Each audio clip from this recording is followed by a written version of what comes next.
You're cursed, so you better get out of this house soon. A few days ago, my mother-in-law, Vicky, treated me like I was the one who was cursed and kicked me out of her house. I'm Hannah, and I'm 33 years old. Ever since I left school, I've been working as a nurse at a hospital in the city. I'm now an expert at my job, and I'm relied by many people at work. My husband's name is Mike. We met when I was working at the hospital where he was brought in after an accident. We hit it off right away, partly because we were close in age. He kept in touch with me after he got discharged from the hospital, and we began to date. I became more and more attracted to the cheerful and kind Mike. I want you to take care of me from now on. Mike smiles mischievously as he says that. Oh, what are you saying? Please marry me. Yes. After 6 months of dating, he proposed to me. I wanted to be with him forever, so of course I accepted his proposal. One day, a few days after his proposal, Mike called me out to consult with me. What's wrong? You look so serious. Actually, I didn't tell you this, but I resigned from where I worked the other day. Huh? Why? I'm going to be taking over my father's company anyways in the future. If that happens, then I wouldn't be able to do whatever I want. I thought I'd enjoy it while I can and do a part-time job instead. Why didn't you tell me about such an important thing before you quit your job? I'm sorry, but I don't think it was that big of a deal. When the time comes, my father will probably ask me to take over the company. So until then, I'm gonna take it easy. When the time is right? Are you sure that you can run a company that easily? I'll be able to manage it somehow. I'll have a lot of experts who knows my father working for me. Aren't you just sleeping on the fact that you'll be able to manage when you won't be able to? I thought that Mike had an immature way of thinking about how the society works. He proposed to me only a few days ago, and I was just stunned. I may depend on you for a while, but we'll do our best together. And I mean, you have a higher income than me to begin with. Huh? I mean, it's definitely fine to work because I love my job, but in return, Mike, you have to definitely think about your future, okay? Okay, don't worry about it. He seemed to go to work every day, but I never thought that he would quit his job. But it's not like I'm getting married for his money either. Even so, I thought he had the sense to work at least as a normal adult, so I developed a feeling of distrust towards him. But I knew that we had a long life ahead of us, and there would be many more things to come, so I decided to trust him this time. Finally, the day came when we went to greet Mike's parents. I was nervous and excited because I had not been able to go and greet them before due to our schedules. Hey, what are your parents like? Well, my father is pretty busy and independent, but he grew the company all on his own, and well, I think he's a great guy. My mom loves me a lot, so I think you and her will get along well. What does he even mean by that? Oh, I see. Well, I'm looking forward to it. Mike's house is a big house since his father runs a company. Wow, your family is really rich, Mike. A house with a warehouse, that's amazing. Oh my, Mikey, welcome back. Nice to meet you, Vicky. My name is Hannah. Oh, Mikey, you should come back more often to show your face. Did she just ignore me? I'm home, Mom. This is my wife-to-be, Hannah. Ah, yes, okay, well, enjoy your stay here. It seemed like I wasn't welcome at all. Mike's father was away for work, so it was just Mike, Vicky, and I. It was somewhat awkward being with them. I could tell right away that Vicky really loved her son, but somehow they were talking with each other as if I wasn't there. When Mike left as expected, Vicky says this to me. I'm going to ask you directly. Did you choose Mike for his money? Excuse me? You know, you can fool Mike, but not me. That's not... Don't you dare think about doing anything to my son or my family, okay? On the way home, Mike suggested that we should live together with his family. You and Mom seem to get along well with each other, and wouldn't it be more convenient for us to live together with them after our marriage? Besides, my father and mother don't actually get along very well, and I think it would be reassuring to have you with us. In return, when we have enough money saved up, we will definitely buy a new house and live together. I wanted to fulfill Mike's wishes if I could, but considering the earlier exchange I had with Vicky, it was something I just didn't want to do. But after all, we are the ones getting married, so why don't the two of us just live on our own away from your parents first? We'll think about whether or not we'll live together in the future at that time. Fine, you're a cold person, huh, Hannah? A few days later, Vicky called me up and asked me to reconsider about living together. All right, Hannah. Our family has a long history. In order to accept you, a stranger from nowhere, as my son's wife, I need you to prove to me and show me that you're not marrying my son just for money by moving in with us.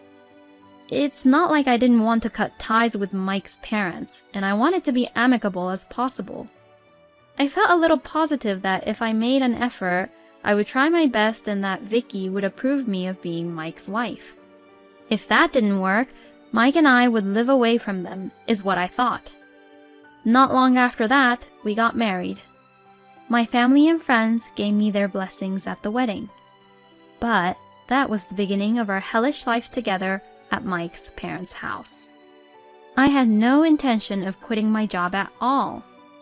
But I was checked by Vicky one by one about cleaning the house early in the morning, doing laundry even on my days off, and preparing meals. Oh, you can't even cook very well?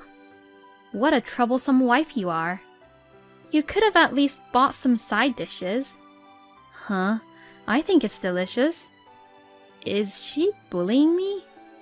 On the days after the night shift, my body was so tired from work that I would pass out by evening. But Mike, whether he knew how I was feeling or not, was living a carefree life on his own. Hey, Mike, about Vicky. Ugh, again? Just make it work with my mom. I have to go to my part-time job now. Hey! One day a year later. At a family gathering, Vicky asks me, Hannah, when are you going to show me my grandchild? Please don't tell me that you're infertile. If you are, you should go to a clinic for a treatment right away. I was getting concerned about it myself, even without Vicky's advice. In fact, I had been going to the clinic for a while to consult about infertility treatment. The treatment would cost a lot of money, and I couldn't quit my job, so I had been worrying about it for a long time. I could only reply, I'm thinking about it properly, to her. We had only been married for a year. And yet, Vicky tells me this. You're incapable of having children, aren't you? If you are incapable, then it's pointless for you to be even here as Mike's wife. I was shocked by Vicky's heartless words. On top of that, some of my relatives also said that they were worried that I wouldn't be able to produce an heir. When I looked at Mike, he turned his face away and ignored me. I had no one on my side. I'm doing my best. I've been to the clinic and had tests done. Well, this is the first time I'm hearing about this. Then you must be able to get pregnant with healthy children, right? If you can't produce an heir, you are completely unnecessary here. If that happens, I will ask you to divorce my Mikey. With those words, something inside me snapped. I've had enough. I'm not a slave that you can just disown me just because I can't get pregnant. Besides, I married Mike, not his whole family. Oh dear, you've really said some things you can't take back now. You really are not qualified to be a wife after all. It can't be helped if you're only after our money, though. Well, I've had it enough too. A woman like you who can't have children better get the hell out of my house. Hearing her words, I packed my bags and left immediately. I went back to my parents' house and told them what had happened. Mike called me as soon as he came home from work. Please, come back. If you're not here, I'll be troubled." "Troubled by what? Are you saying that knowing what I went through?" "But I don't want a divorce from you." "Then why don't you leave your parents' house and come live together with me?" "But my mom." "Are you going to leave your parents' place or not? Which is it?" Let me think about it for a little bit." "Huh?" In the end, Mike couldn't argue back to Vicky and ended up divorcing me. We had a little trouble during the divorce process. Vicky, who knew that I had my savings, told Mike to divide the property properly between us, but I was totally against it. A meeting was set up to discuss about the issue, but thanks to my parents and the lawyer I had asked for, also complained to Mike about it, so he caved in and the divorce was successfully finalized with no property division. To this, Vicky was saying, "My son said enough is enough, so that's why he was kind enough to cave in, and you should be thankful for that." Finally, everything was over. I couldn't see a future with such a crazy person like Vicky, and Mike, who seemed to be forever stuck at his part-time job. I was glad that this was over. I also became to think that I should start my life over again with a refreshed mindset. I was now alone and I had moved out and resumed work with a refreshed mind. And few years later, one day, when I had almost forgotten about the past, Vicky suddenly came to my house. "Long time no see. What happened?" "You were only trying to be innocent when you weren't at all. Our family heirloom is missing ever since you left. Give it back, you thief."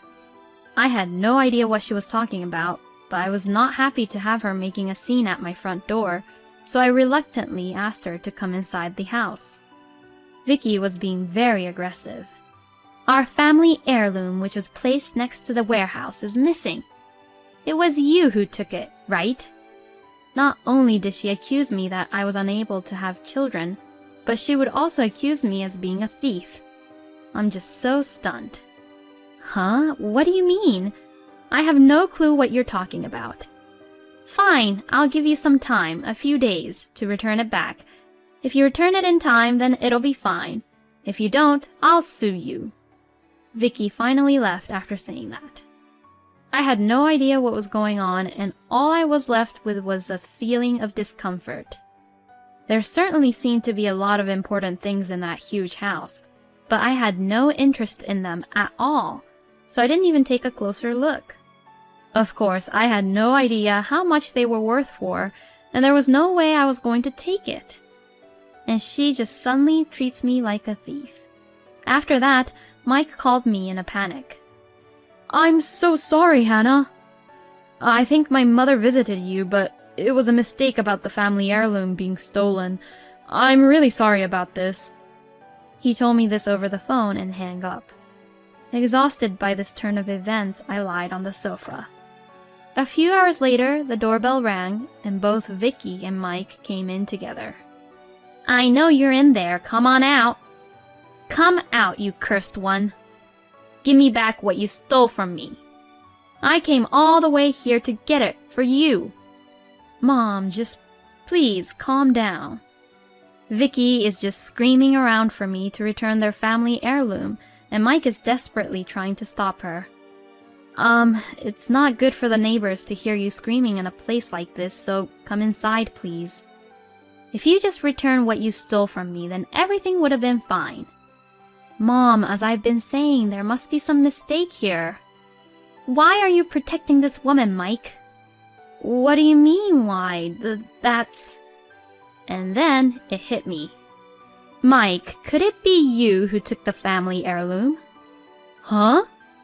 "In the past, when you run out of money, you used to secretly take my accessories out and sell them." Well, that's..." "Oh no, Mikey, did you?" Knowing that he couldn't deny the truth now, Mike began to confess. "I don't get enough money from my part-time job, and Mom, you don't give me any allowance these days. My father also told me not to come to work, and I can't pay back my debts because he won't retire anytime soon." "Mikey, you're in debt?" Apparently, he didn't have enough allowance, so he even began to be in debt. Wow, he really is helpless. So, since it's not my fault at all, can you both please leave? No! The reason Mikey did this is surely because of your influence. He might have borrowed money because you told him to. I can't believe Mikey married a hopeless woman like you. That's right, I'll demand alimony for all the troubles you've caused me. Right, Mikey? You're the one who caused me troubles to begin with. Why is Mike's death my fault? Isn't it because of the way you brought him up like that he became who he is? Don't you think so? I mean, normally, adults don't act like that. I didn't even want to see you both, but you were the ones who suddenly barged into my house, so who's the crazy ones here? When I was getting tired of this, my husband, who was in the back of the house, came over to me. He said, "What's wrong?" as he appeared with our baby in his arms. Yes, I had actually remarried. The moment they saw the faces of my new husband, Dave, and our baby, both Vicky and Mike looked very surprised. Of course they were, because my current husband was the lawyer who I had hired from that divorce. Later, I met him coincidentally through a friend who was that lawyer who helped me at that time. Dave, who knew the personalities of my former in-laws, and Mike, was worried about me and had helped me in many ways. When I talked to him, we had the same interests, and above all, he was a really reliable man. 6 months later, we got married. Oh, hi, it's been a while. Both Mike and Vicky were stunned by Dave holding a baby. A baby? No way. Why did you barge in here without any permission? I heard a little about this before, but are you still living without any proper income from a company? It's none of your business. If it's none of my business, then get out. Hannah is my precious wife. Ugh. As Mike got silenced by Dave, Vicky says this. What's wrong with him being unemployed?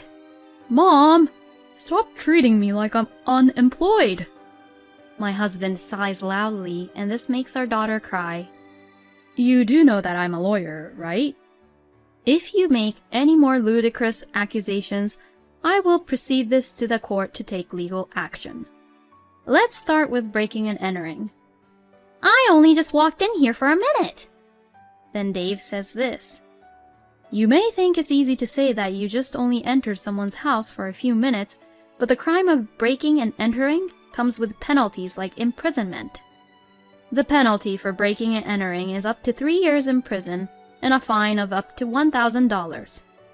There is also a jail sentence available, so you better be prepared. Pardon me? Hearing those words, both Vicky and Dave rushed out of the house. Seeing them rush out, I said this to them. Oh yes, as you can see, about the infertility thing, the clinic checked everything and found that there was nothing wrong with me. After being told that there was nothing wrong with me, the two of them left quietly. Dave laughed as I said this to them. If you ever come back again, I will be calling the police. Later on, when Dave sent a notice to Vicky's house, my ex-father-in-law called me right away to apologize. I'm so glad I married a very reliable husband. I heard from a mutual friend that Mike is still living with his family. Our family of 3 is living happily together now. Oh yes, I also found out recently that I am pregnant with our second child. Dave hugged me gently, and we are so happy. I am very grateful for my kind husband. I'm so sure that the future of our children is very bright.